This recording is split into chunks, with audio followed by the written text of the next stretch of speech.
नमस्कार, जय श्री राम। पीछे जहां आवाज ना आ रही हो तो कुर्सी आगे भी कर सकते हैं।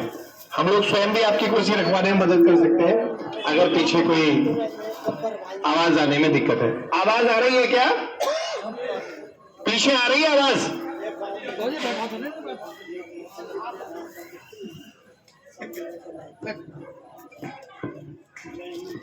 कई बार कहा जाता है कि भाई व्यक्ति की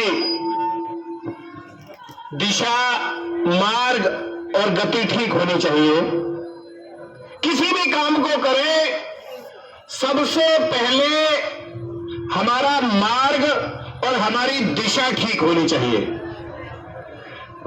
बड़ी मजेदार सी बात है, हमने गूगल पे लोकेशन लगा रखी थी और जो कालिंदी नदी के ऊपर जो पुल है, टोल पार करके और वो लोकेशन ने हमें राइट टर्न मोड़वाया और हम राइट टर्न मोड़े तो थोड़ी देर बाद जाके देखा कि जो 6 मिनट का रास्ता था वो 35 मिनट में बदल गया। और ये गब्बर भाई मैं शपथ पूर्वक बता रहा हूं, ऐसा ही हुआ है। लेकिन मेरे ये कहने का मतलब इसलिए है, मैं अंत में बताऊंगा ये बात क्यों कही है दिशा वाली। दिशा ठीक नहीं होगी तो समझ ले मामला गड़बड़ ही गड़बड़ है। इसलिए दुनिया में जो भी काम करे, सबसे पहले उस काम की दिशा ठीक होनी आवश्यक है। चाहे वो घर परिवार का मामला हो, चाहे वो गांव खेड़े का मामला हो, चाहे वो राज्य का मामला हो, चाहे वो देश का मामला हो। मैं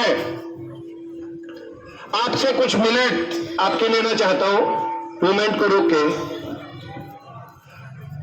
इस देश में कुछ लोगों ने कहना प्रारंभ किया है कि ये देश किसी के बाप का नहीं है। कहना शुरू किया है ना सब। हम में से कितने लोग ऐसे हैं जो आज हम पहली बार आपस में मिल रहे हैं? तो एक बार हाथ खड़े करें जो पहली बार मिल रहे हैं, जो पहली बार मिल रहे हैं। आज हम पहले जो ना मिले हो, ऐसे कौन लोग हैं जो हम पहली बार मिल रहे हैं? तो फिर मैं कुछ बिंदु रखना चाहूंगा। इस देश में कुछ लोगों ने कहना शुरू किया है कि यह देश किसी के बाप का नहीं है वो एक हैदराबादी।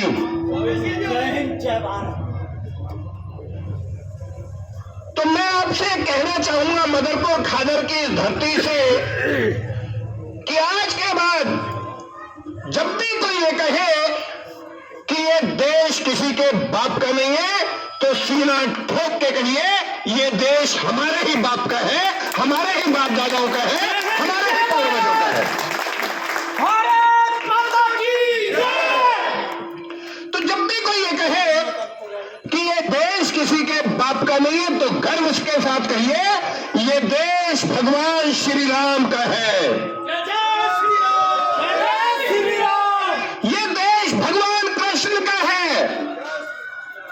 ये देश महावीर का है, गौतम बुद्ध का है, गुरु गोविंद सिंह जी का है, भगवान परशुराम का है, आचार्य चाणक्य का है, महर्षि वाल्मीकि का है, संत रविदास का है।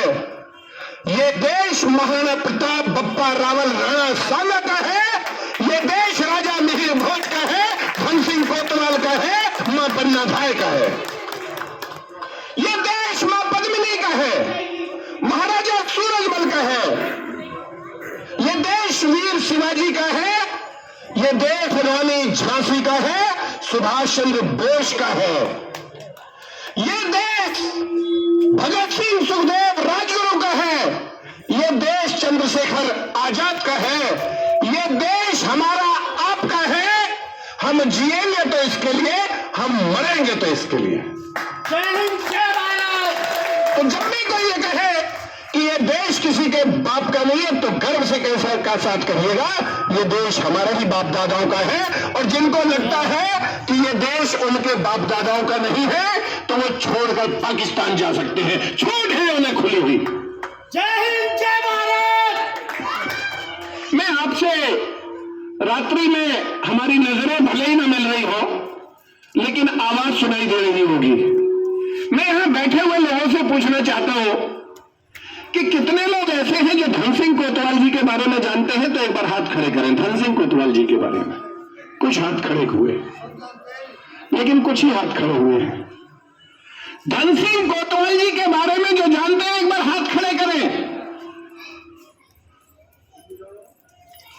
जो राजा मिहिर भोज जी के बारे में जानते हैं एक बार हाथ खड़े करें। जो बप्पा रावल राणा सांगा के बारे में जानते हैं एक बार हाथ खड़े करें। राणा सांगा बप्पा रावल के बारे में, वीर गोकुला के बारे में जो लोग जानते हैं एक बार हाथ खड़े करें। राजा दाहिर, ब्राह्मण राजा दाहिर के बारे में जो जानते हैं एक बार हाथ खड़े करें।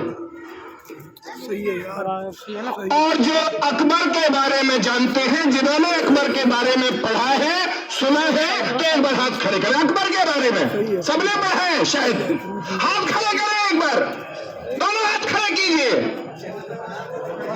और इस बात को महसूस कीजिए कि आप धन सिंह कोतवाल जी के बारे में नहीं जानते, राजा दाहिर के बारे में नहीं जानते, बप्पा रावल राणा सांगा के बारे में सब लोग नहीं जानते, वीर गोकुला के बारे में सब लोग नहीं जानते, लेकिन उस आतंकवादी हरामखोर बाबर के बारे में जानते हैं, अकबर के बारे में जानते हैं, हुमायूं के बारे में जानते हैं, शाहजहां के बारे में जानते हैं, औरंगजेब के बारे में जानते हैं।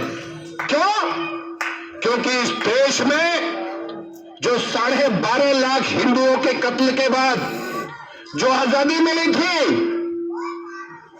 उस आजादी के समय उस समय का राजनीतिक दल था कांग्रेस, उसके 13 कार्यकारिणी सदस्य थे और 13 के 13 वोट सरदार वल्लभ भाई पटेल के पक्ष में थे।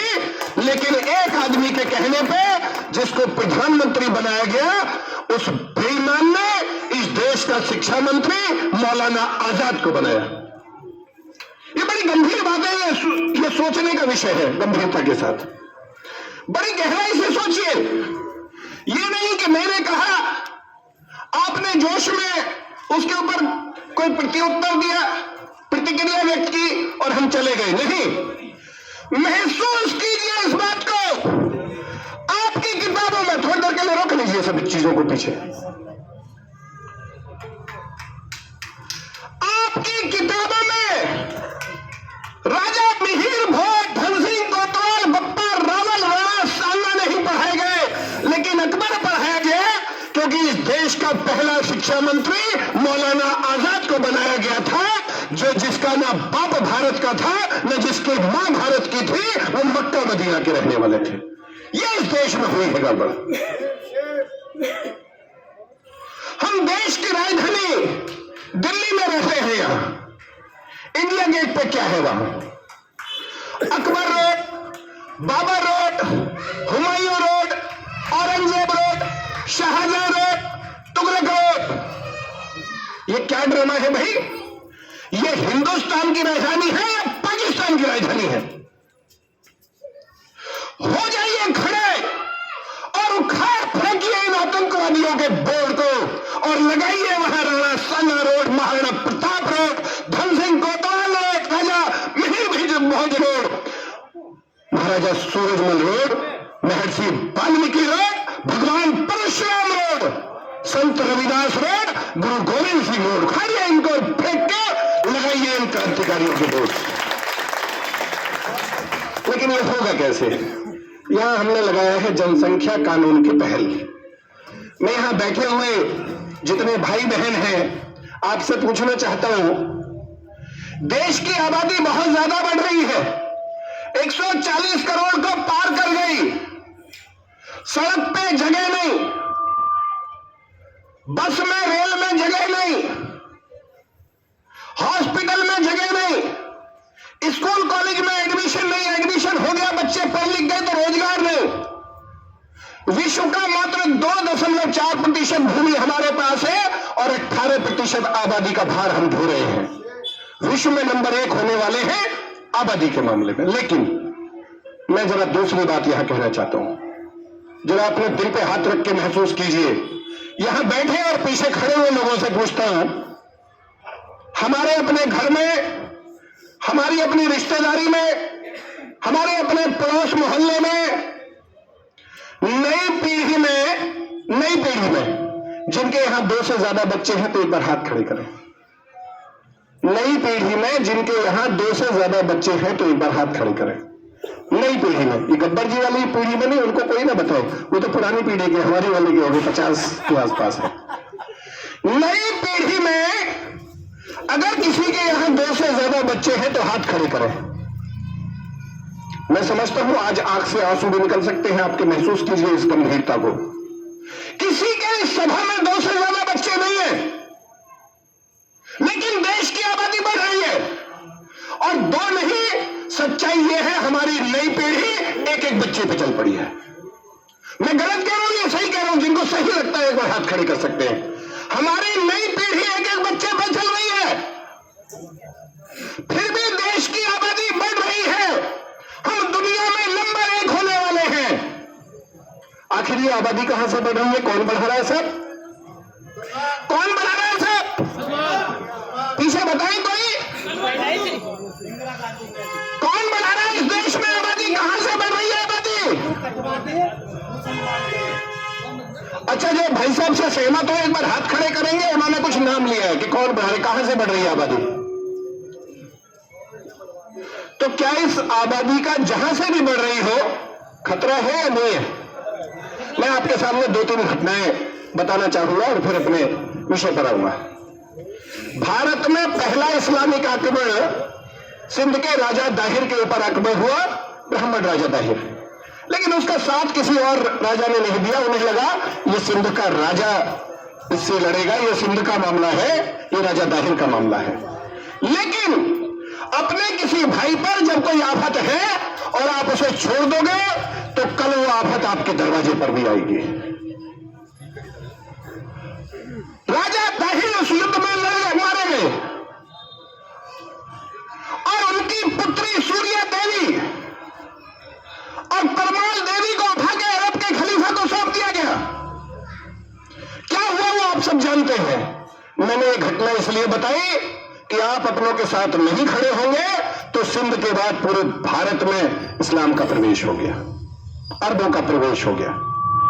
11वीं शताब्दी में गजनी का एक लुटेरा महमूद गजनवी सोमनाथ के मंदिर पर आया। लूटते लूटते लूटते लूटते सोमनाथ के मंदिर पर पहुंच गया। मेला लगा हुआ था, बहुत बड़ा मंदिर प्रांगण। 1.25 लाख हिंदू श्रद्धालु मौजूद थे वहां। चिमटे बज रहे थे, करताल बज रहे थे, ढोल मजीरे बज रहे थे। राधे राधे जपो चले आएंगे बिहारी। राधे राधे जपना अपराध नहीं है, लेकिन अपराध यह है कि जब हम अपना कर्म ना करें। मात्र 5000 लोग थे महमूद गजनवी, यहां 1.25 लाख थे। प्रतिकार नहीं किया। उन्हें लगा इनसे राजा लड़ेगा, इनसे सेना लड़ेगी, या फिर भगवान भोलेनाथ हमारी रक्षा करेंगे। भगवान भोलेनाथ उसकी रक्षा करते हैं जो अपनी रक्षा स्वयं करना प्रारंभ करते हैं। कर्मण्येवाधिकारस्ते मा फलेषु कदाचन। युद्ध हुआ, मंदिर लूटा भी, मंदिर टूटा भी और 26,000 हिंदू श्रद्धालु मारे गए। हम अपना कर्म नहीं करेंगे तो यही समस्या आएगी। हम सोचते हैं हमारा फला काम मोदी करेगा, योगी करेगा या कोई और करेगा। आजकल हेमंत विश्व शर्मा के बारे में बात चलती है, वो करेगा। मुझे लगता है अपना काम हमें स्वयं सबसे पहले करना पड़ेगा, क्योंकि संतानों का भविष्य हमारी का खतरे में। उसी 11वीं शताब्दी के अंत में एक लुटेरा, एक आतंकवादी आक्रमण करता है दिल्ली पर। आप उसे हरा देते हैं, आप उसे परास्त कर देते हैं, लेकिन आप उसे माफ कर देते हैं, आप उसे छोड़ देते हैं।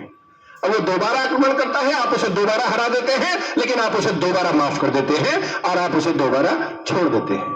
वो 16 बार आक्रमण करता है, आप उसे 16 बार हराते हैं, लेकिन आप 16 बार उसे माफ कर देते हैं। कौन जी, किसको? वो 16 बार आक्रमण करता है, आप उसे 16 बार हरा देते हैं, आप उसे 16 बार माफ कर देते हैं, आप उसे 16 बार छोड़ देते हैं। उसका एक बार दाब चढ़ता है, वो एक बार भी माफ नहीं करता। यह है अरब कौम, यह है अरबी लोग जिन्होंने ऐसा किया। हिंदुस्तान में अनेक आक्रमण हुए, अनेक वंश आए। तुगलक वंश, खिलजी वंश, गुलाम वंश, ऐबक वंश, तैमूर लंग, चंगेज खान, मैंने तो 2-3 सेकंड में इन वंशों के नाम गिन दिए।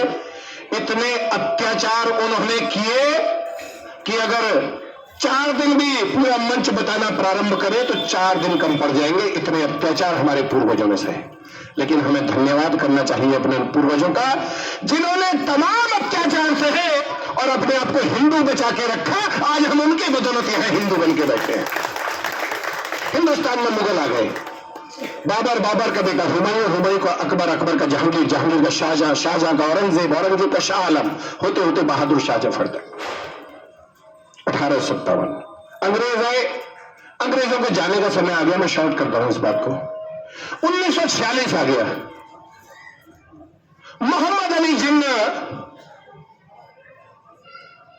जो ना तो 5 वक्त का नमाजी था, वो शराब भी पीता था, वो सब काम करता था जो वहां उनके यहां हराम कहे जाते हैं। लेकिन उसने कहा हिंदुस्तान के टुकड़े करके पाकिस्तान बनाऊंगा।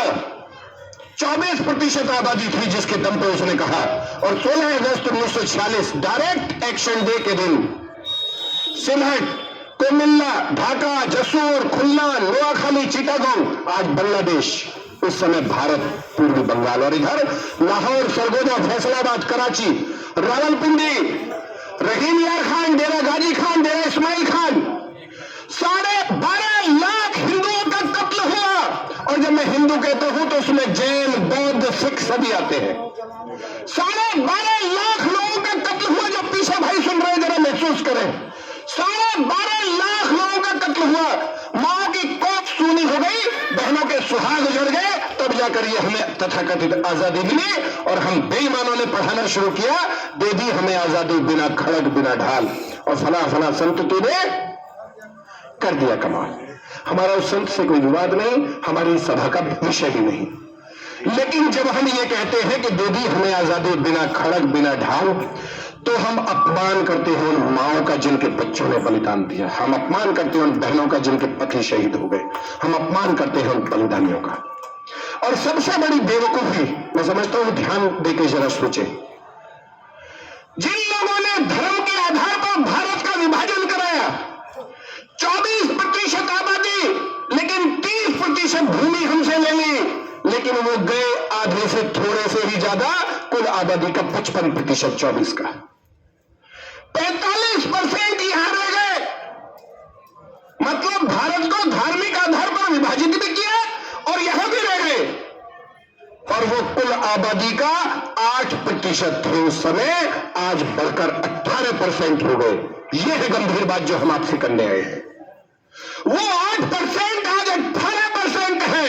और तब जब हमारे दादाजी, हमारे पिताजी और हम स्वयं 6-6, 8-8 भाई बहन हुआ करते थे, तब यह हाल हुआ 8 से 18, 75 साल के अंदर। अब आप एक बच्चे पर हैं, कितने साल लगेंगे 18 से 38 होने पे, ये महसूस करने की बात है। 18 से 38 कितने दिन में हो जाएंगे महसूस कीजिए। हमारे बच्चे तो 30 साल, 32 साल, 33 साल तक शादी नहीं करते।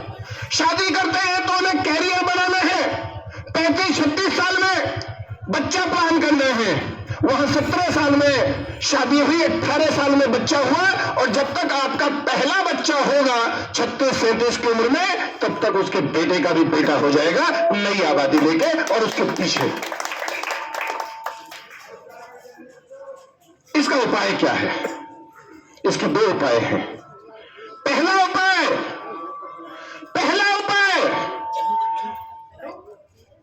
हिंदू समाज, सनातन समाज, जो वसुधैव कुटुंबकम की बात करता है, अनेकता में एकता, विभिन्नता में एकता की बात करता है, प्राणियों में सद्भावना हो, विश्व का कल्याण हो की बात करता है, उस संस्कृति का वाहक सनातन समाज 2 बच्चे हर हाल में उत्पन्न करे, यह तय करना होगा हमें अपने घरों से। अगर नहीं किया, कुछ लोगों को शायद ये मजाक का विषय लग सकता है, जरा महसूस करके देखिए, अगर एक बच्चा होता रहा, एक पति एक पत्नी, 2 लोग मिलकर एक संतान उत्पन्न करेंगे, एक पति एक पत्नी, 2 लोग, अगर पूरे भारत में ही आप लोग ऐसा करेंगे तो आप तो विनाश की ओर चल नहीं, दौड़ रहे हैं। दूसरा खतरा, अगर एक बच्चा होगा और सभी का एक बच्चा होगा, लड़का या लड़की, तो चाचा, ताऊ, मामा, फूफा, ये सारे रिश्ते नाते खत्म होने वाले हैं। महसूस कीजिए इस बात को, ये सारे रिश्ते खत्म हो जाएंगे। इसीलिए आज यहां संकल्प ले हम, बड़ा मुश्किल काम है बच्चों को समझाना, लेकिन इस संकल्प को लेके जाए, अपने बच्चों को भी और अपने आसपास के बच्चों को भी ये बताना है कि ये जो एक बच्चे वाली नीति है, ये आपको खत्म कर देगी, आपका विनाश कर देगी। और मैं समझता हूं जो बहनें बैठी हुई हैं शायद इससे सहमत होंगी। एक बच्चे वाली मां, उसका बच्चा जब तक स्कूल से नहीं आ जाता, उसका कलेजा धक धक कर रहा होता है। अम्मा जी गलत तो नहीं कह रहा मैं, बहनों गलत तो नहीं कह रहा मैं। एक बच्चे वाली मां का कलेजा धक धक करता है जब तक स्कूल से घर लौट के नहीं आता। और मां का क्या करता तो बाप का भी है, बस कहता ही तो नहीं है। इसलिए 2 बच्चे सनातन समाज अवश्य उत्पन्न करे। और कुछ लोग जो ये 8-8 बच्चे पैदा कर रहे हैं, ये धर्मशाला नहीं है। देश में जनसंख्या नियंत्रण कानून बने और वो जाति, धर्म, क्षेत्र, भाषा से ऊपर उठकर सभी नागरिकों पर समान रूप से लागू हो। और जो इस कानून को न माने, आप तो माने बैठे हो, जो इस कानून को न माने, आप समझ रहे कौन नहीं मान रहा है, जो उस कानून को न माने, उनकी सभी सरकारी सुविधाएं समाप्त हो, सरकारी सब्सिडी समाप्त हो और साथ साथ उनका वोट डालने का अधिकार समाप्त हो। और फिर भी अगर ना माने, चौथे बच्चे पर जाए तो कंपलसरी भोर नसबंदी और उठाकर दंपत्ति को जेल में बंद कर दिया जाए। ये धर्मशाला नहीं है, भारत है। ये हमें करना होगा, लेकिन हम कर कब पाएंगे? जब हम एकजुट होंगे। और भाजी ने तो बताया था यहां बैठे हुए भी, उन्होंने कहा हम हैं कहां एकजुट, हम सब कुछ हैं पर हिंदू नहीं है। यहां कोई ब्राह्मण समाज से अगर कोई बैठे हुए भाई बहन तो एक बार हाथ खड़े करें। कोई भी ब्राह्मण समाज से, चाहे बाहर से आए हो चाहे गांव में हो, जो भी यहां इस सभागार में ब्राह्मण समाज से है एक बार हाथ खड़े करें। कोई राजपूत समाज से है तो एक बार हाथ खड़े करें, राजपूत समाज से अगर कोई है तो। गुर्जर समाज से कोई है तो एक बार हाथ खड़े करें।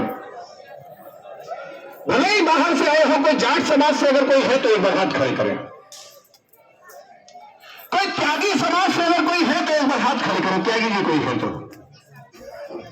कोई कायस्थ समाज से अगर कोई है तो एक बार हाथ खड़े करें। कोई में जाटो भाई बहन कोई है तो एक बार हाथ खड़े करें। जाटर समाज से अगर कोई है तो, जाटर समाज से। कोई वाल्मीकि समाज से कोई भाई बहन है तो एक बार हाथ खड़े करें, वाल्मीकि समाज से। 1 2।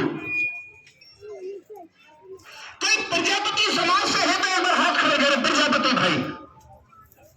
कोई सेन समाज से नाई भाई है तो कोई एक बार हाथ खड़े करें, नाई समाज से। और कोई छूट गए क्या अगर है तो बताएं?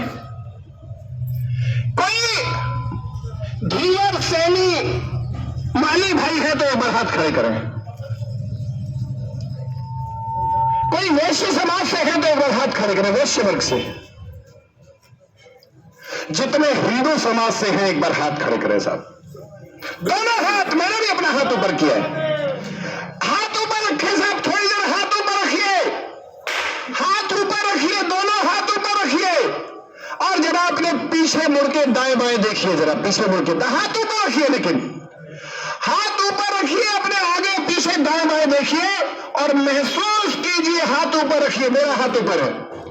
महसूस कीजिए, आप ब्राह्मण थे तो कम थे, आप राजपूत थे तो कम थे, आप गुर्जर थे तो कम थे, आप प्रजापति थे तो कम थे, आप वाल्मीकि थे तो कम थे, आप नाई समाज से तो कम थे, लेकिन आप हिंदू हुए। आपकी ताकत बढ़ी या नहीं बढ़ी? बढ़ी या नहीं बढ़ी?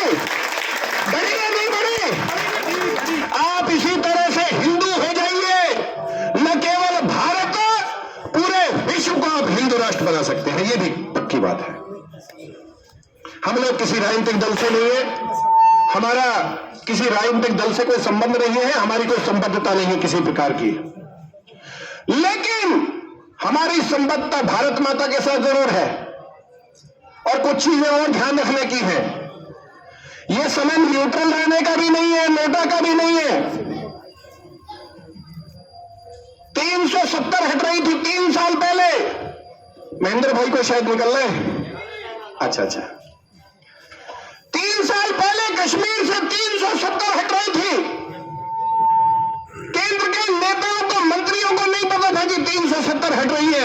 लेकिन उस प्रदेश के कुछ नेता और कुछ नेत्रियों को पता था कि ऐसा होने वाला है, और उन्होंने कहा कि जो हाथ लगाएगा 370 को उसके हाथ जल जाएंगे,